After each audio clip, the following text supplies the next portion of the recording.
उत्तर प्रदेश विधानसभा चुनाव बेहद करीब है। ऐसे में तमाम राजनीतिक दल अलग अलग तरीके से पुरजोर कोशिश कर रहे हैं कि किस तरह से सत्ता पर काबिज हो लिया जाए। इस वक्त हमारे साथ में बातचीत करने के लिए केराकत विधानसभा के भारतीय जनता पार्टी के विधायक दिनेश चौधरी जी हैं। इनसे हम बातचीत करेंगे और जानेंगे कि अगर इनके 5 साल के कामकाज की बात की जाए तो लोग इनसे कितने संतुष्ट हैं और किस आधार पर लोग इन्हें फिर से जनादेश देंगे। सर, सबसे पहला सवाल हमारा ये है कि 5 साल के अगर कामकाज की बात की जाए तो एक मोटी मोटी उपलब्धि हम जानना चाहेंगे जिनके आधार पर जनता आपको फिर से भरोसे पर ले। सबसे पहले तो मैं आपको और आपकी पूरी चैनल टीम को धन्यवाद देता हूँ। जब से भारतीय जनता पार्टी की सरकार बनी है प्रदेश और देश में, तब से लगातार विकास की एक लहर चल रही है। किसी मुद्दे पे देख लीजिए आप, हमारी सरकार का नारा है सबका साथ, सबका विकास, सबका विश्वास।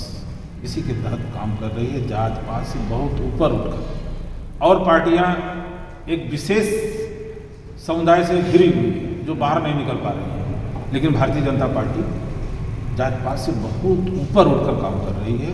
और आज पूरा देश, पूरा प्रदेश, हर तबके के लोग तारीफ कर रहे हैं। जब से मैं विधायक बना हूँ केराकत का, तब से लगातार अपने विधानसभा में बहुत सी बड़ी बड़ी योजनाएं मैंने ले आया। सड़कों की तो मैंने पूरे जाल बिछा दिया है, फिर भी अभी कुछ सड़कें मेरी बच गई हैं। 5 साल में अभी पौने 5 साल ही हुआ, जिसमें 2 साल तो मेरा कोरोना चला गया जी, और 2.5 साल मुझे काम करने को मिला। इस 2-2.5 साल में जैसे फायर स्टेशन बहुत ज़रूरी थी, मुख्यालय से 30 किलोमीटर 40 किलोमीटर दूर मेरा विधानसभा है, मैंने फायर स्टेशन गुरूरी में बना दिया, बहुत जल्द उसका शिलान्यास होगा। युवाओं की संख्या ज़्यादा है, युवा लड़कियों की संख्या ज़्यादा है, यहाँ एक भी महिला डिग्री कॉलेज नहीं था, मैंने महिला डिग्री कॉलेज भी बना दिया, राजकीय इंटर कॉलेज भी बना दिया। हमारी सरकार कहती है किसानों की आय दुगनी करनी है। मैंने 20 एकड़ में ग्राम सभा अमहित में कृषि विज्ञान केंद्र बना दिया हूँ, थोड़ा बहुत बचा है, बहुत जल्द वो भी चालू हो जाएगा। इसी तरह से अपने पूरे विधानसभा में विधानसभा के लोगों की आवश्यकता क्या है, उस चीज़ को मैंने जाना और अपनी सरकार से करके उस पर मैंने काम किया। बहुत से काम मेरे हो गए और जनता बहुत खुश है। इसके पहले के जितने विधायक थे वो केवल 5 साल अपना टाइम बिताए, कोई काम नहीं किया, कभी जनता के बीच में गए ही नहीं। मैं आपको एक छोटी सी उदाहरण बता रहा हूँ। एक गांव है तेजपुर, 20 साल पहले एक यादव लड़का शहीद हुआ था और पूरा गांव कहते रह गया कि शहीद गेट बन जाए। यही सपा की सरकार थी, सपा के ही विधायक थे, नहीं सुने। सपा के सांसद थे 3 बार लगातार, वो भी नहीं सुने।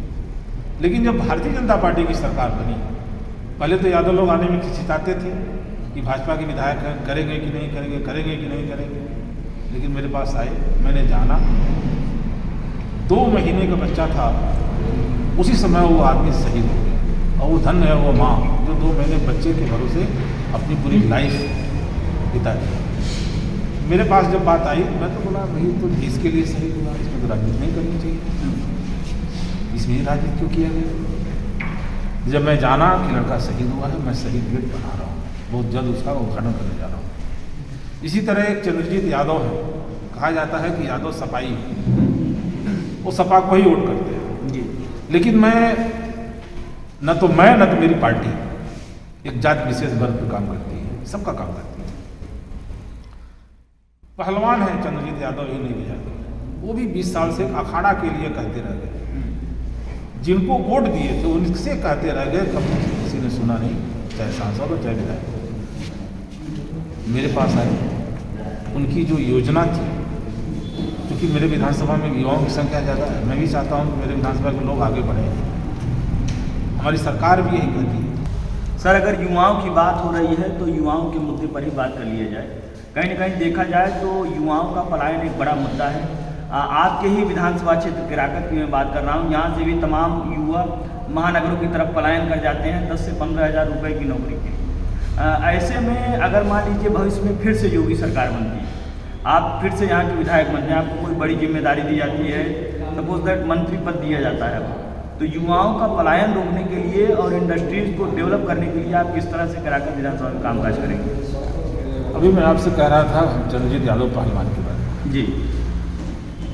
उनका सपना था कि अखाड़ा बन जाए। हमारे विधानसभा में युवा लड़के कुछ दंगल लड़ना चाहते हैं, कुश्ती लड़ते हैं और आगे बढ़ते हैं। मेरे सामने बात आई, मैंने 12 हिस्सा जमीन दंगल के नाम से सरकार से करके अलॉट कर दिया, प्लस 10 लाख रुपया मैंने बनाने के लिए दे दिया और ये कहा कि और आवश्यकता पड़ेगी और दूंगा, इसको बनाओ। अगला बना रहा है। युवाओं की जो पलायन की बात कर रहे हैं, जब से भारतीय जनता पार्टी की सरकार बनी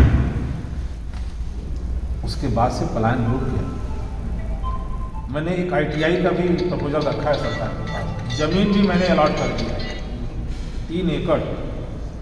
एक राजकीय ITI बन जाएगी तो लड़के ITI करने के बाद 15,000, 20,000, 25,000 की नौकरी तो पाएंगे ही पाएंगे जी। और सरकार हमारी करेगी इस पर, क्योंकि अब समय नहीं रह गया, तो सामने चुनाव है। आश्वासन मुझे मिला है, अगर दोबारा मुझे मौका मिला तो अगली बार तो मैं निश्चित नहीं बनाऊंगा। और एक बड़ी योजना है मेरी, यहाँ कोई बड़ी फैक्ट्री के लिए, बड़ी फैक्ट्री के लिए यहाँ जगह भी है, तलाश के रखते हैं।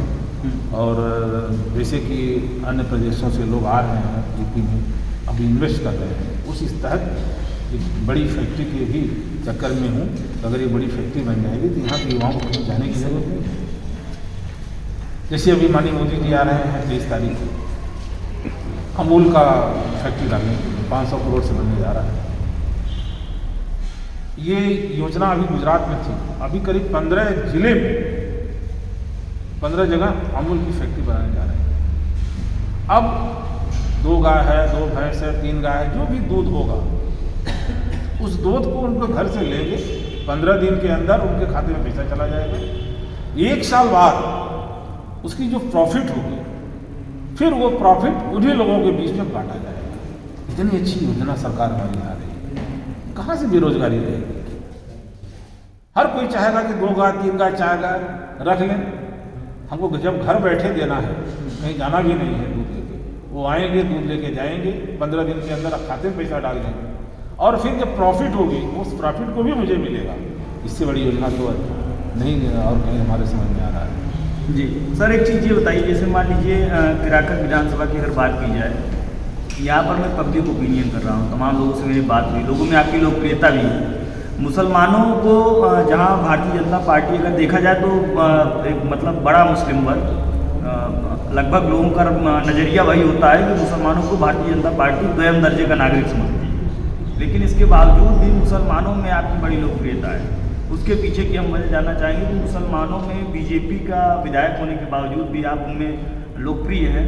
अभी आपके कार्यालय पर ही हमने देखा कि तमाम मुसलमानों से आपका बड़ा ही स्नेह है। तो इस तरह की जो बातें हैं, आपने लोगों को किस तरह से ये सब सारी चीज़ें मैनेज करके रखी है एक बीजेपी के विधायक होने के बावजूद भी? देखिए, मुसलमानों को ये जो विपक्ष के लोग हैं ये हमेशा डरा कर रखे कि बीजेपी विरोधी, बीजेपी विरोधी, बीजेपी विरोधी। वो लोग भी डरे हुए थे, लेकिन जब हकीकत जाने कि नहीं ये तो हमको खाली डराया जा रहा है और सामने आए, काम लेके आए, काम मैंने किया भी है, जैसा कि भी आप कह रहे हैं और देखे भी हैं यहाँ जी, बिंदास सही काम करता हूँ। कोई भी मैंने आज तक जात पात की राजनीति नहीं की। कोई भी आया है मेरी विधानसभा का है और काम जिनमें नहीं तो लड़के उसका हक दिलवाया। और इस चीज़ को वो लोग जाने हैं।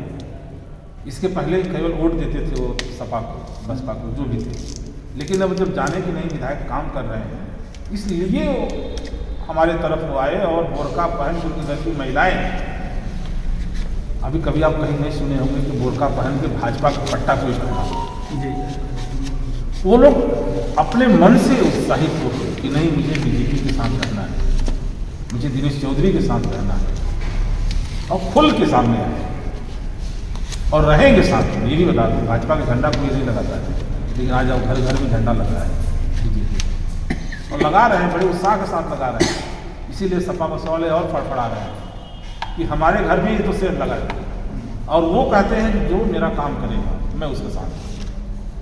अब वो पहले वाला जमाना गया कि हम डराए जाते थे, भड़काए जाते थे कि भाजपा विरोधी है, भाजपा विरोधी है। मेरा जो काम करेगा मैं उसके साथ। इस आधार पर सर अगर देखा जाए तो उत्तर प्रदेश विधानसभा चुनाव के नतीजे फिर आप बता दीजिए कि क्योंकि एक अनुमानता अगर एक अनुमान आपने लगाया होगा कि मुसलमानों में भी लोकप्रियता बढ़ी है और तमाम चीज़ें बेहतर हुई हैं, तो इस आधार पर अगर बात की जाए तो 2022 के नतीजों की अगर बात की जाए तो आपको क्या संभावना नजर आ रही है? प्रचंड बहुमत से भारतीय जनता पार्टी की सरकार बन रही है। जब मेरे विधानसभा में यादव लोग बीजेपी ज्वाइन कर रहे हैं, मुसलमान लोग बीजेपी ज्वाइन कर रहे हैं, तो ये तो हर जगह ऐसे ही है। तो मैं कह रहा हूँ आपसे कि 300 प्लस पिछली बार से भी ज़्यादा विधायक हमारे भारतीय जनता पार्टी के आएंगे और फिर माननीय योगी आदित्यनाथ के नेतृत्व में हमारी भारतीय जनता पार्टी की सरकार बनी है। सर एम पी सिंह को आपने अपना कीमती समय दिया, इसके लिए बहुत बहुत धन्यवाद। धन्यवाद भाई साहब, बहुत बहुत। तो ये थे हमारे साथ केराकत विधानसभा के वर्तमान विधायक दिनेश चौधरी जी, जिनका साफ तौर पर कहना है कि जाति धर्म और संप्रदाय के नाम पर नहीं बल्कि सबको साथ में लेकर चला जाएगा और सबके विकास के बारे में सोचा जाएगा। इस तरह की बातें इन्होंने कही। दुनिया की तमाम बड़ी खबरों के लिए जुड़े हमारे साथ।